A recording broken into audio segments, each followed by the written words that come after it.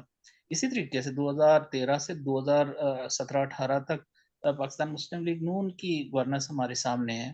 تو آپ کہہ سکتے ہیں کہ یہ پولیٹیکل پارٹیز کی اگر آرگنائزیشن جو ہے وہ بہتر ہو جائے تو کئی ایک مسائل کا حل بہتر ہو سکتا ہے، اور پولیٹیکل پارٹیز کی آرگنائزیشن تبھی اچھی ہو سکتی ہے اگر پاکستان کے اندر بار بار الیکشنز کروانے کا ایک ماحول بنایا جائے اور انٹرفیئرنس کم کرتے ہوئے جو ہے نا پولیٹیکل پارٹیز کو کام کرنے کا موقع دیا جائے.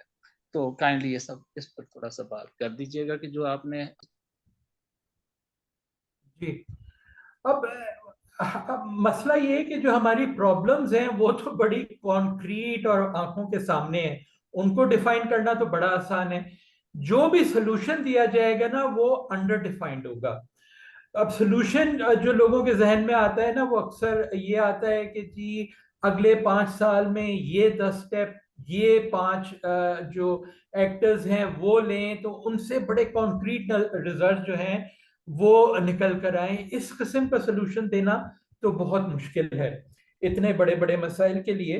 جو بھی سلوشن ہوگا نا پریزنٹ کیا جائے گا وہ انڈر ڈیفائنڈ ہوگا، اور وہ اس امید بھی دیا جائے گا کہ یہ پہلا سٹیپ ہوگا، اور پھر اس پہلے سٹیپ سے جو ہے آپ امید کر سکتے ہیں کہ جی اور اچھے سٹیپس نکلیں.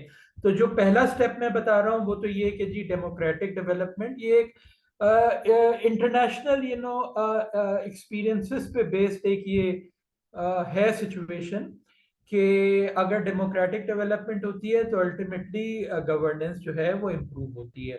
تو اسی لیے میں یہ سجیسٹ کر رہا ہوں کہ جی ڈیموکریٹک ڈیولپمنٹ ہو، آرمی کا رول ختم ہو. مگر چونکہ ہمارے حالات اتنے وہ ہیں خراب آج کل، تو جو ایک نارمل پروسیس ہے کہ جی 25-30 سال میں ڈیموکریٹک ڈیولپمنٹ ہو اور اتنے سال جو ہے آپ بیڈ گورننس کے ساتھ بھی گزار لیں، وہ پاکستان اس کا متحمل اس وقت نہیں ہو سکتا. آپ کو امیڈیٹ گڈ گورننس چاہیے. اسی وجہ سے جو ہے میں ایک یہ انٹرم سولوشن سجیسٹ کرنا ہوں. ورنہ تو وہ یہی ہے کہ ٹھیک ہے جی پارٹی لیڈر ہیں وہ بنے اور پھر 25-30 سال الیکشن ہوتے رہیں تو پھر ایک سسٹم نکل آئے گا.